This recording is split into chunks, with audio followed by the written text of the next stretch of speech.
Je suis Guillaume, je suis musicien, fabricant d'instruments de musique et j'habite dans le canton de Fribourg. Depuis tout petit, j'étais attiré par la musique. J'ai eu à faire du solfège durant mes premières années. Puis après, j'ai la pratique d'instruments, j'ai démarré ça quand j'avais environ 7 ans, avec du violon. Et après, j'ai bifurqué sur la guitare. Il y a déjà maintenant 31 ans de cela, le temps y passe. Pour la fabrication des instruments, en fait, c'est quelque chose qui m'intéressait déjà dans mon début d'adolescence. J'étais intéressé justement pour voilà, apprendre à fabriquer des guitares, quoi. Et puis, voilà, c'était une époque où il n'y avait pas encore les Internet, l'accessibilité à plein de choses, plein de facilités qu'on a actuellement. C'est vraiment quelque chose qui m'intéressait énormément, mais j'ai pas eu la possibilité à ce moment-là de rentrer, que ce soit dans une école ou d'avoir quelqu'un qui me forme, ou etc. Après la scolarité obligatoire, j'ai démarré un apprentissage de menuisier ébénisterie dans le but d'atterrir en lutherie par la suite.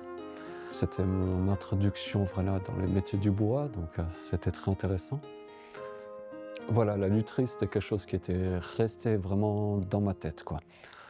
C'était un rêve et puis voilà, au fur et à mesure que les années elles ont passé, il est venu le moment de démarrer avec les moyens à disposition, etc. Le premier instrument, c'était en 2009, avec une kora.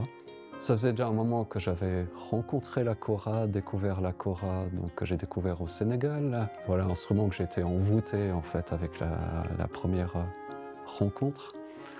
En 2009, c'était aussi un moment où je me suis dit c'est le moment d'apprendre à jouer de la kora. Et j'ai voulu acheter une kora, et puis à ce moment-là, c'était très compliqué financièrement, j'ai pas pu acheter de kora. Et puis je me suis dit ok, je vais tenter de démarrer, de fabriquer ma kora, quoi. J'ai acheté le matériel pour fabriquer ma première kora. Et puis voilà, c'était le début d'une chouette aventure. Depuis 2009, j'ai eu à faire quand même pas mal de koras. C'est bien entendu pas de production industrielle, c'est très artisanal, fait à la maison, et puis avec tout le cœur et puis la passion pour les instruments, quoi. Et puis voilà, comme on dit, c'est en faisant que l'on apprend, à force d'en faire, ben voilà, on essaye de s'améliorer, essayer de faire pour le mieux. Surtout avec le côté en tant que musicien, c'est que je fais mes instruments aussi comme si c'était moi qui aimerais les jouer. Donc ça veut dire avoir un bon instrument, que j'ai le plaisir de le jouer, et que je sois content pour le côté sonore et puis le côté esthétique qui est aussi très important, quoi. Après, ça sort un petit peu des instruments qui sont dans les normes, etc. Et des fois, c'est des expérimentations, des instruments hybrides, donc des mélanges de différents instruments ou d'idées qui passent dans l'esprit.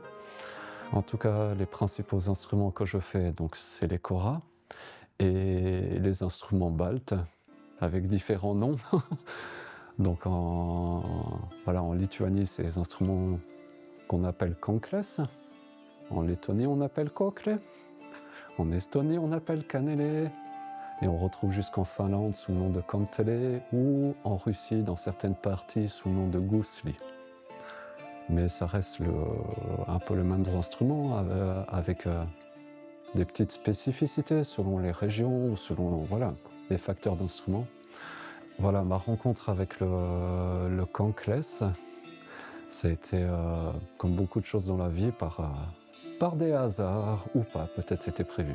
Le kankles, c'était pas une rencontre physique au début, c'était via une vidéo de YouTube. J'étais fasciné par cet instrument et puis c'était comme un appel, quoi. Et j'ai fait mes recherches et j'ai démarré mon premier kokle précisément parce que c'était vraiment inspiré via la version de Lettonie et puis via mon premier kokle que j'ai fabriqué. Et j'avais eu l'honneur d'être invité à participer dans un camp de kankles en Lituanie. Et ouais, ce qui est un merveilleux cadeau de la vie et puis qui m'a fait vraiment rentrer dans ce monde des kankles kokle. et de découvrir les pays baltes, que je suis aussi tombé grandement amoureux. Pour apprendre la fabrication instrumentale, ça a été principalement autodidacte, donc par observation, par essayer, ouais, par des essais, quoi, essayer de faire, etc. Après, certains conseils aussi de fabricants ou d'autres musiciens aussi, voilà, tout conseil est toujours intéressant. Pour la provenance des matériaux, voilà, j'essaie de faire autant que possible localement. Après, selon les instruments, selon les matériaux, il faut quand même aller commander à l'étranger.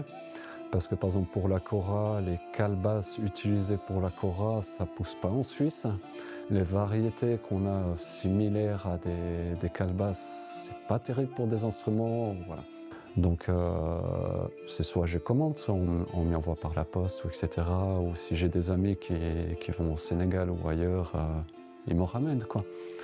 Pour la peau, parce que la kora, donc c'est une calebasse recouverte d'une peau. Une bonne partie, je fais aussi venir d'Afrique. Côté du bois, pour la kora, c'est un bois particulier appelé sous le nom français bois de veine ou keno. C'est un nom qui est très répandu.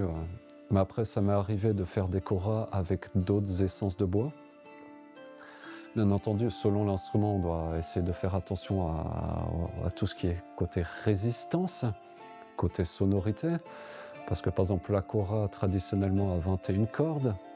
La façon comment elles sont tirées avec la tension, on va peut-être pas utiliser du sapin parce que sinon, une fois l'instrument accordé, ça risque de casser, quoi. Pour les kankles, je prends tout du bois européen.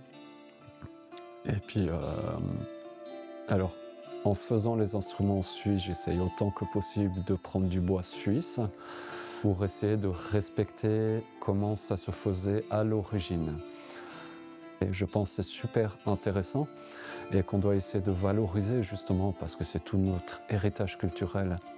Pour beaucoup de choses dans la vie, le modernisme, il apporte des choses intéressantes, mais je pense que c'est intéressant de jamais oublier ce qu'on a hérité, quoi. Par un grand respect pour ces instruments aussi, j'essaie de vraiment de faire pour au mieux comment ça se faisait à la base. Après, chaque chose qui me paraisse intéressante, justement, apporter une amélioration, j'essaie de faire ma tentative. Si ça marche, tant mieux. Si ça marche pas, on essaie de faire différemment. Dans mon début de facture d'instruments, certes, j'avais beaucoup de contacts et d'affinités avec le Sénégal, avec l'Afrique. Dans le Sénégal, où j'y ai vécu quand même environ 2 ans. Donc c'est vrai que j'étais beaucoup attiré par les instruments, les cultures africaines. Et plus ces années, elles ont passé dans mon chemin de vie, je me suis rapproché un petit peu aussi de mes racines, de mes ancêtres.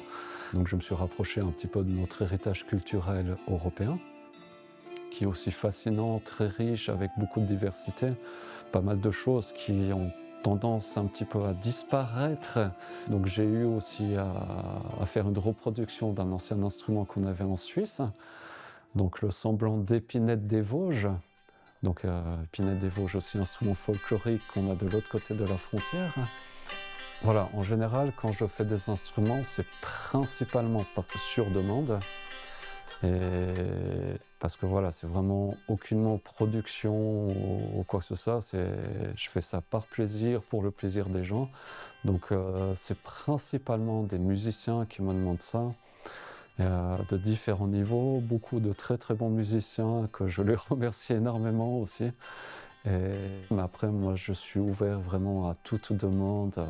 Quelqu'un qui n'a jamais touché, qui souhaiterait, moi c'est avec grand plaisir. Avec cette activité ou cette passion plutôt de fabrication instrumentale, mon souhait à l'avenir, c'est voilà, autant que possible, c'est de pouvoir en vivre. Je pense que certaines passions, on les continue coûte que coûte et puis on ne sait pas jusqu'à où ça nous mènera, quoi. En tout cas, j'espère pouvoir continuer à faire des instruments autant que possible et puis autant que des personnes auront le souhait que je donne vie à des instruments pour eux, quoi. Et après plusieurs années justement en tant que musicien, voilà, j'ai eu à faire beaucoup de belles rencontres. beaucoup de, voilà, de jolis échanges musicaux, des échanges de notes, etc. J'ai eu divers projets qui ont eu lieu court, pas mal qui ont eu à terme, et d'autres projets qui sont actuellement en cours. Il y a principalement deux projets que je pourrais citer. Un projet avec une amie, une sœur de cœur qui vient du Maroc, qui s'appelle Zazat et Diamrek, c'est le nom de notre projet, et qu'on a démarré déjà il y a 3-4 ans, quelque chose comme ça. Et donc c'est un duo, quoi, c'est avec une amie chanteuse, et puis moi je joue principalement la guitare, et puis la kora, et puis il y a ce projet-là, ou un projet qui a démarré tout récemment, donc qui s'appelle 2 minutes infinies. Projet qui me tient beaucoup à cœur. C'est un trio avec une amie qui me tient aussi beaucoup à cœur, Agota, qui vient de Lituanie, qui joue le kankles principalement et qui chante aussi à merveille. Et Vlatios, donc aussi une personne incroyable qui vient d'autres contrées, de Moldavie, un passionné de musique. Et puis voilà, c'est vraiment une belle rencontre et puis de beaux échanges, et c'est en train d'avancer dans une belle direction. Je pense vraiment que c'est une vision commune. Et tout récemment, donc au mois de janvier, on a eu un projet d'enregistrement d'album. Donc là, les prises de son, elles ont toutes été faites. Maintenant, c'est l'histoire entre les mains du magicien des sons, donc Vlatios. Et puis voilà, la suite, espérons qu'elle sera encore plus merveilleuse que le début de ce projet. Que ce soit par rapport à la pratique instrumentale ou par rapport à la fabrication des instruments, voilà, moi je suis quelqu'un, je pense, de nature, qui aiment partager, voilà, essayer d'encourager à essayer, voilà, pour les personnes qui sont intéressées, par exemple pour jouer d'un instrument, voilà, quelqu'un qui n'a jamais fait de cours de musique, n'a jamais fait de solfège, moi c'est avec plaisir, si je peux l'initier, lui montrer, voilà, lui permettre de démarrer une aventure, quoi. Peu importe le chemin que la personne va prendre, parce que le plus important, je pense, c'est déjà d'avoir du plaisir avec ce que l'on fait. Puis après, si ça fait du plaisir à d'autres, c'est quelque chose de grandiose, quoi. Des fois, je pense, on a aussi peut-être un problème de barrière, hein, on a peur. Est-ce que ça va marcher? Est-ce que ça va marcher? Moi, je pense, voilà, on doit juste essayer, quoi. Si on arrive à casser ses frontières et tenter le coup, quoi. Comme on dit si bien, c'est petit à petit que l'oiseau fait son nid. Avec les instruments, c'est pareil. Des fois, démarrer avec des petites choses. Personnellement, dans mon chemin de vie, ça m'a amené dans différents instruments, voilà, différentes cultures. C'est ce qui pour moi est quelque chose de fascinant. Et c'est aussi quelque chose que j'essaye de partager autant que possible, parce que voilà, le monde, c'est le monde, quoi. On l'a découpé, on a fait des puzzles, etc. Mais le monde, c'est le monde, et les humains, c'est les humains. Et puis, comme on dit, la musique n'a pas de frontières, quoi. Et je pense vraiment qu'il y a des merveilles aux quatre coins du monde, au sens général du terme. Et moi, c'est quelque chose qui me fascine. Et voilà, je pense la musique et la culture, c'est quelque chose vraiment de très très intéressant, justement pour rapprocher les peuples ensemble, pour les échanges, tout en respectant les cultures de tout un chacun. Donc dans mon chemin de vie, justement, vraiment, j'ai eu à voyager beaucoup par intérêt, voilà, de ces diverses cultures. Et j'espère, et je pense jusqu'à mon dernier jour, j'aurai toujours des découvertes et des échanges à faire. Ce chemin de vie m'a amené à faire des belles collaborations. J'ai eu à jouer avec des personnes de différentes origines. Je pense, à mon avis, des quatre coins du monde, je pense. Puis voilà, qui me plaît beaucoup aussi par rapport à mon chemin de vie, je pense, c'est voilà, ce rapprochement de tous ces instruments qui sont non conventionnels dans ce monde moderne. Voilà, quelque chose qui est intéressant, en tout cas je l'espère, de la part de ma démarche, tout comme la démarche d'autres musiciens passionnés aussi, c'est que c'est une façon de promouvoir un petit peu tout notre héritage, toute cette diversité culturelle. Et puis par exemple, voilà, des personnes qui ont envie de jouer de la musique, qui ont envie de fabriquer des instruments, qu'ils aient en conscience, non, il n'y a pas que la guitare, il n'y a pas que, voilà, que ces instruments qu'on retrouve constamment, quoi. Il y a plein de beaux instruments et de belles cultures, de belles personnes à rencontrer. Voilà. Par rapport à la facture des instruments, comme beaucoup de choses dans la vie, je pense c'est bien de prendre le juste temps. Et je pense par rapport à cette époque moderne, on a tendance des fois à vouloir que les choses aillent vite. Voilà, la fabrication d'instruments, c'est quelque chose qui demande du temps, que voilà, je prends vraiment le temps nécessaire parce que comme je fais ça avec passion à la base, si on veut apprendre à faire un instrument ou même quelque chose dans la vie, c'est prendre le juste temps et puis voilà, et puis croire en soi et puis juste on y va et puis voilà.